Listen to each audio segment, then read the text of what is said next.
out and take a little, give a little, and let your poor heart break a little.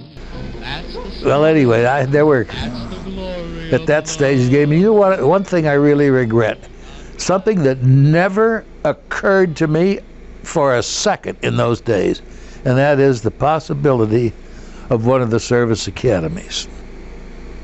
Never even thought about it. It wasn't discussed in those days. I don't know why. It was just, I would have really liked to have made an effort to get into Annapolis. But I never, it was years later before I even thought about such a thing. So anyway, there were some offerings from 2 or 3 different places, and I took the one from DePauw. Nice school, great little college, and I loved it. And I did very well there as a freshman, well as a sophomore, not so well as a junior. It was going downhill. It's good the war came. Man, the war saved my neck. See? And why is that, Dad? Because I was having so much fun. I really enjoyed it. I had the best bunch of friends you've ever seen. And we had a good football team and a good baseball team, and we were just enjoying life. And I liked the fraternity house. I didn't pledge fraternity when I was when I was a freshman. Man, this was all new territory for me. Never been there before, didn't know anybody was ever there.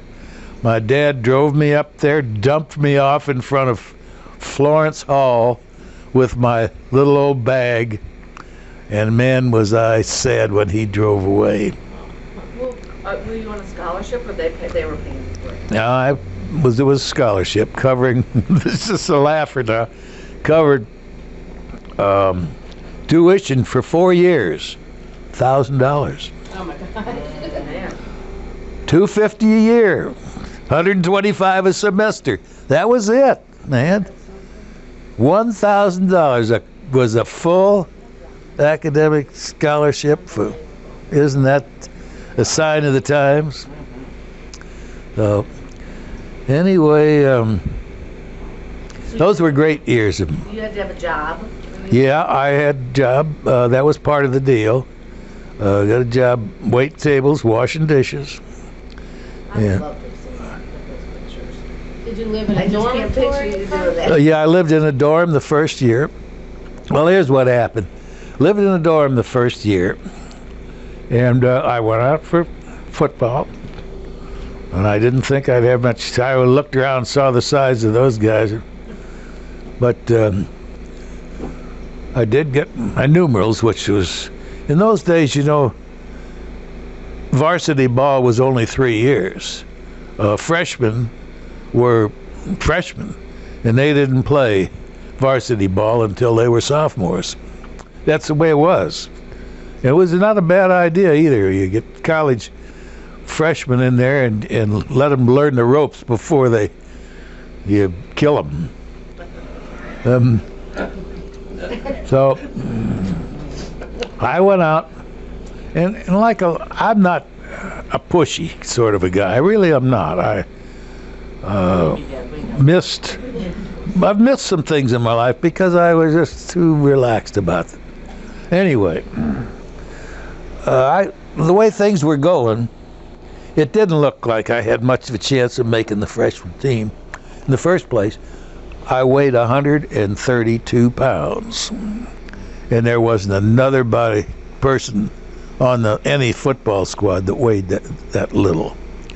But I played around, and we were scrimmaging the varsity one afternoon, and I was playing safety, and this halfback from the varsity team broke loose and started in my direction, and boy, I got him good. Unfortunately, it broke his leg. So I think, anyway, I began to play a little more, and I think that was how I got my numerals. because I never really expected it. Then I was really looking forward to being a sophomore. Then my mother became ill, seriously. And it was going to cost some money. And Dad and I talked it over and decided that that was the main concern at the moment. We'll worry about other things some other time. So I wrote school and told them that the reasons for my not returning. Said I hoped that my scholarship would still be available to me should I be able to come back.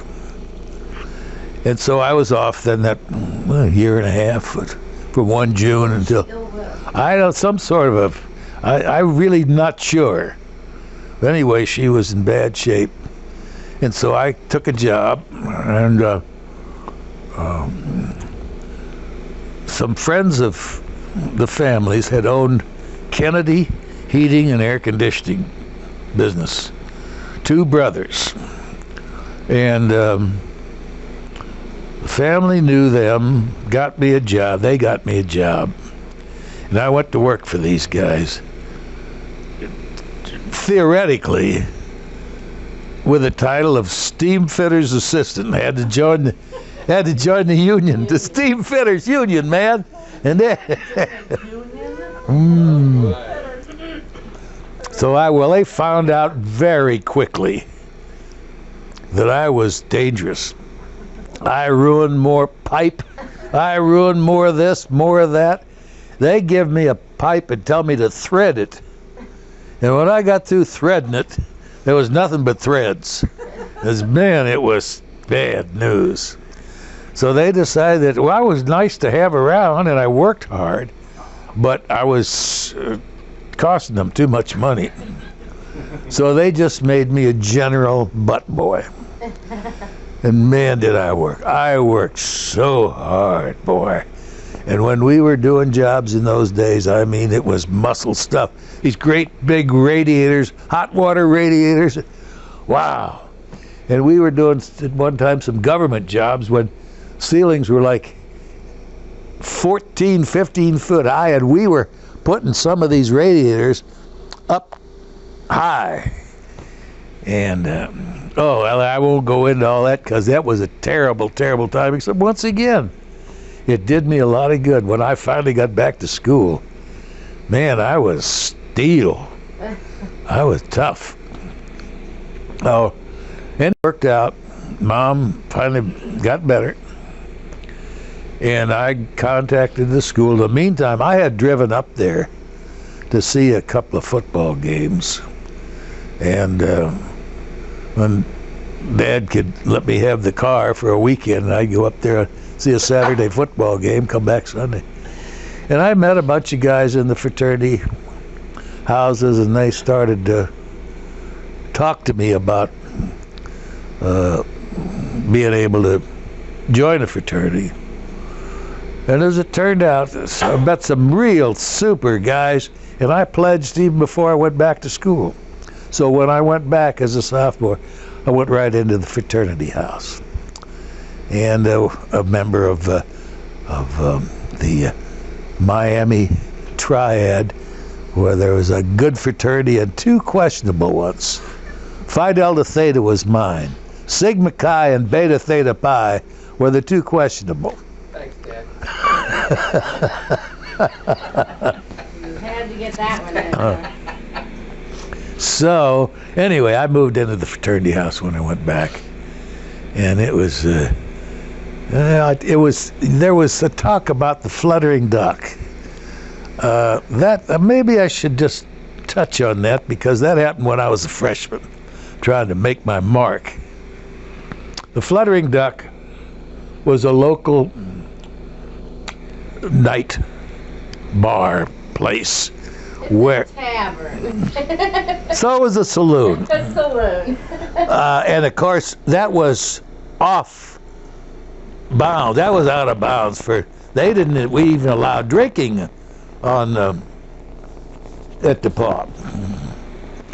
So we used to walked by the Fluttering Duck, and out in front of it was a great big sign that hung down. It was big. It was as big as that TV thing set up there, and it was all steel and wires and all kinds of stuff in there.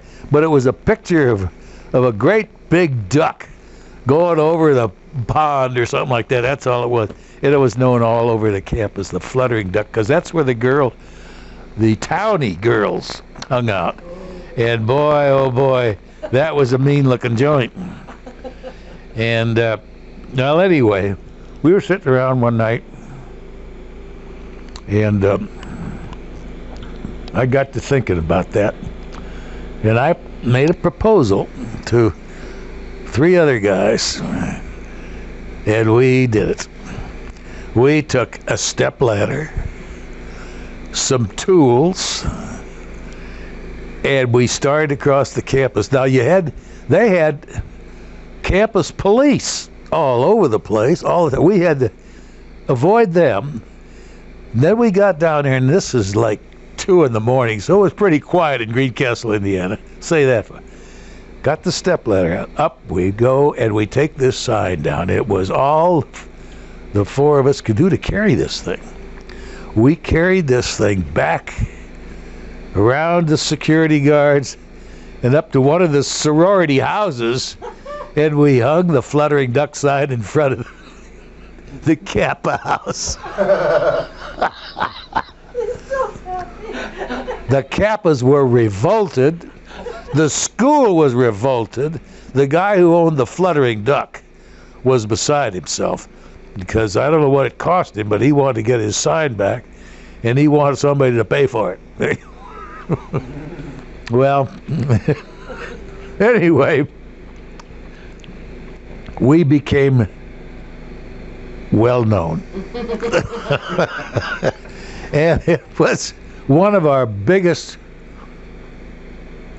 triumphs, I guess. It was really worthwhile, and it was still remembered up there, I understand. So, anyway, I went back to up there as a sophomore, moved into the house. God, met some great people. My roommate was a fellow by the name of Don George, who was the most likable, lovable guy you ever want to meet. The only guy I've ever known that was kicked out of every school he ever attended, including kindergarten. He was one of these guys that all bad things happened to him, and anything that he did, he was caught. He's the guy who came into the house one night. He'd been down to the Fluttering Duck, I guess, and he came into the room. Well, that time I was known as Fagin. And he says, "Fag, let's go to New Orleans." And I said, "Yeah, sure. It's just where we ought to go. We're a couple of rich kids and break." And he says, "I'm serious." And I said, "No, you're not. You're drunk." I said, "Go to bed. And if you bring it up in the morning, even remember, I'll give it some thought." So the next morning, he wakes me up. He said, "I'm serious. Let's go to New Orleans." And I said, "All right, what have we got between us?" We had 65 cents. So I said, "Well, we got to do a little work here. When do you want to leave?" He says, "How about tomorrow?" I said, "Okay." So the next morning, I went to my 8 o'clock class, which was German. I borrowed $10 from my German professor, and we took off with $10.65 between us. We were gone a week. We had a blast. New Orleans was never better than it was. We finally got we got a ride with a guy who was headed for Texas, and he was in the service. I don't know what he was. Anyway, we stopped he wanted somebody to help him drive because he had to cover a lot of territory. So the three of us were driving, and we stopped someplace in Arkansas and got a cup of coffee. Heard something in the back room that sounded familiar, went back there, and that's where Don George was king. They were shooting craps. So it was not a big game. I mean, we're talking nickel dime stuff. This is 1938. So Don gets in the game and wins us about $6. Well, man, that was super. Then we decided we better get out of there before these guys decided they didn't want strangers taking the money out of the game. So we left. We had an extra $6. Living like kings then, man. So we got down, and then we started to run into some bad trouble. We got stuck in Alexandria, Louisiana. Remember at one time, and we couldn't move. It was getting dark this one night. It was chilly. This was mid-term here. And so we went through town, tried car doors, till we found a door that was unlocked in a car. We crawled in this car and slept that night. It was chilly. And the next morning, we got back out on the road. He got on one side, and I got on the other. We hitchhiked both ways. Decided to take the first guy that stopped us. We were going to wherever he was going, we were going. Well, anyway, we finally got a ride. Well, that was super. A salesman from Kansas City was headed for New Orleans, and man, he was a good one. So he roars into town. He says, "I'm staying at the Young Hotel," and he says, "I'll be here for 2 or 3 days." He said, "If you guys want to ride back," he says, "I'll be going straight to Kansas City. I'll get you close to St. Louis anyway." He said, "If you want to ride back, contact me at the Young." Well, all we did was we went out to the Fidel House at Tulane, and they put us up, fed us, gave us a place to sleep, and everything was fine. And you could buy a glass of beer for 10 cents in those days. So, man, we had more money than we knew what to do with. We had a wonderful time. We started back home, called this guy, and the three of us started off for St. Louis. Well, it took us 2 days to drive from New Orleans to St. Louis area. And when we started back, we had 40 cents. So each day we bought a loaf of bread for a dime, 10 cents worth of sliced cheese, and we ate cheese sandwiches for the last 2 days. Got to St. Louis, and I didn't dare call my folks. Not there. We went right on by St. Louis, man. and then we left this guy, and we started hitchhiking. We got back to the fraternity house at night with 4 pennies in our pocket. And memories that will never go away. Just magnificent. The thing about it was, though, the last 2 days, and perhaps food menu for days before that might not have been the most healthful. The last 2 days of eating nothing but cheese sandwiches took its toll. Suddenly I began to feel really bad. And finally I've been back about 2 days, and I was in bad shape. It was bad enough so they put me in the hospital. And we had a jerk for a school physician. He was really a jerk. And he called home and painted the most dire picture of my problem. He said, at this point, we're not sure whether this is spinal meningitis or some other thing equally bad. And of course my mother just went to pieces, and she thought this was awful. So she got a hold of my dad, and he was traveling. He was over in Illinois someplace, so he took off for Greencastle, Indiana.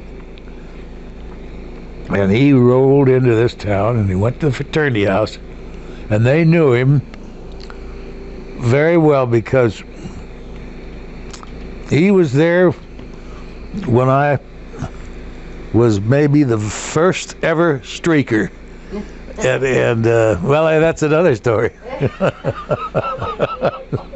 So, anyway, he knew some of the guys at the fraternity house, and they took him right over to the hospital. And Dad went up to talk to this doctor.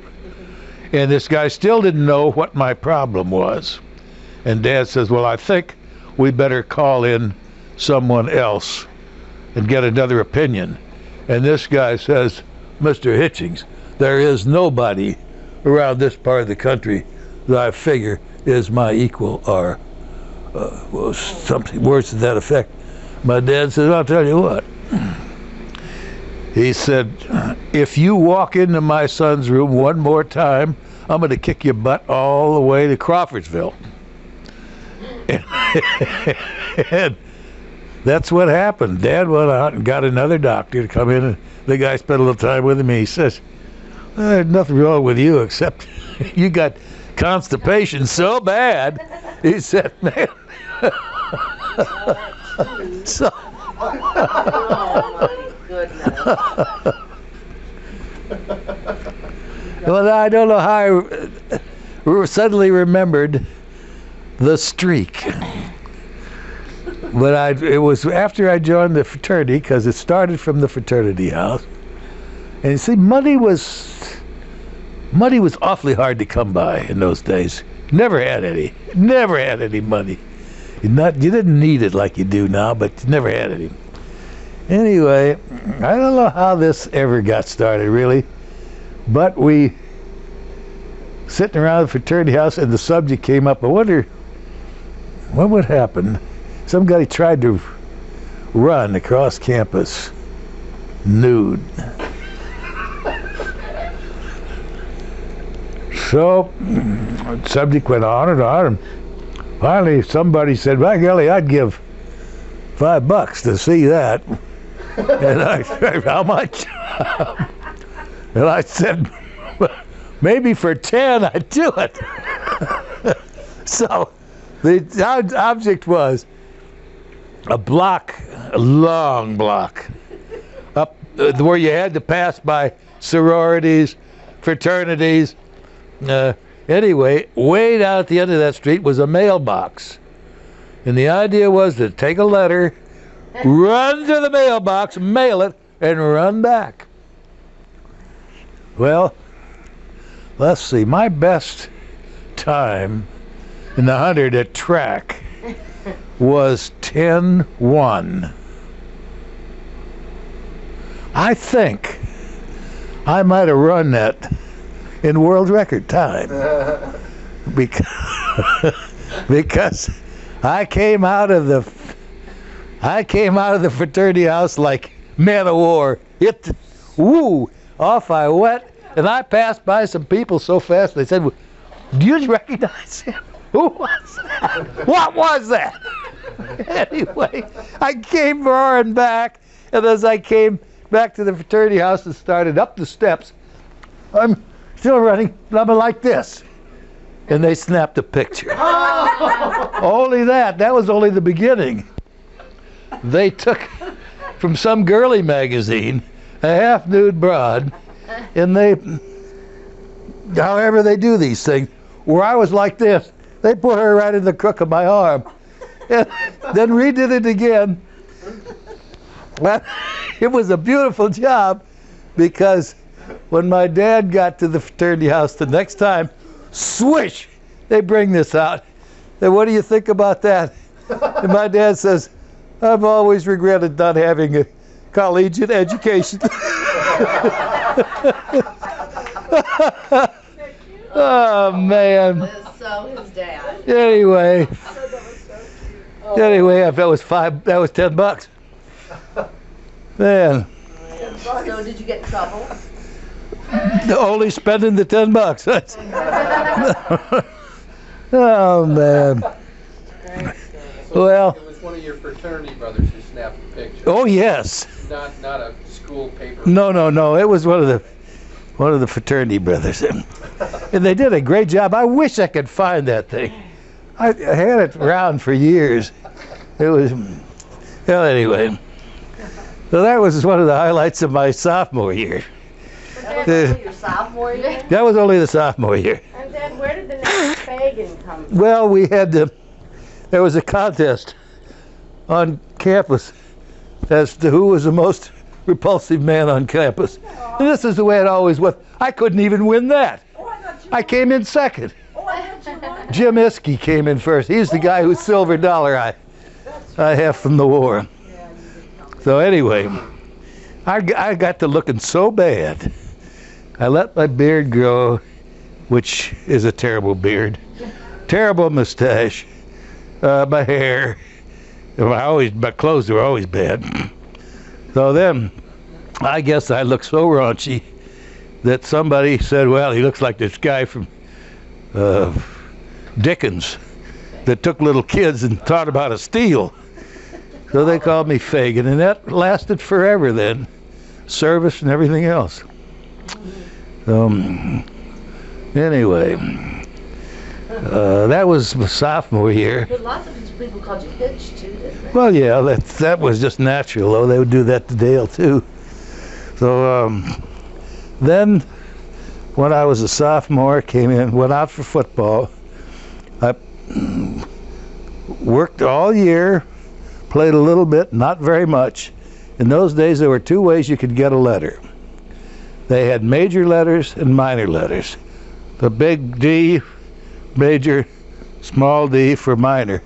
To get a major letter, you had to average more than 20 minutes a game. To get a minor letter, you had to average more than 12 minutes a game. You have to remember, in those days, you played both ways. There was not offensive and defensive team. You played both ways. So I didn't make anything when I was a sophomore, except I got to play a little bit, several games, and just really getting the feel of it, growing up a little bit, putting on a little bit of weight. And then when my junior year came along, they found out what to do with me. At 138 pounds. I found I could run pretty fast, and I could catch a football, anything that I could get my fingers on. So that's what they did with me. It worked out. We had a lot of fun. It did well. We had a great passer, and he and I started working together, even outside of regular football practice. We would get together when practice was over, technically, and we had a guy from the freshman team who would act as a center, and he would stay out with us because he liked to play with the big boys, and we'd start running pass patterns. And in those days, nobody ever heard of things like the 2-minute drill, nothing like that. We were doing those things. We were figuring out ways where we could win ball games in the last couple of minutes, and by running patterns that couldn't be stopped. And we would do this maybe for an hour. This Art Lavich would throw ball after ball after ball, and I'd run the pattern. We got so that it was just like clockwork. He could throw the ball before I got to where I was going, and I would be there at the same time the ball would be there. And he was good. And that was the year they built the new stadium. Old Gold Day was the big day. And that's when Lavich hit me with a pass in the rain that I made a diving catch on. And we beat Louisville 7-6. Big game. Louisville was a pretty good team in those days. And that was really exciting. And then the season was just over, And the DUs, Delta U's at DePauw, had a annual arrangement to meet the DUs at Wabash College to play a touch football game. That was a big deal. The DUs came down to me and said, how about being the DU for one afternoon? And I said, okay, sounds good. So we went on a Sunday up to Crawfordsville to play touch football.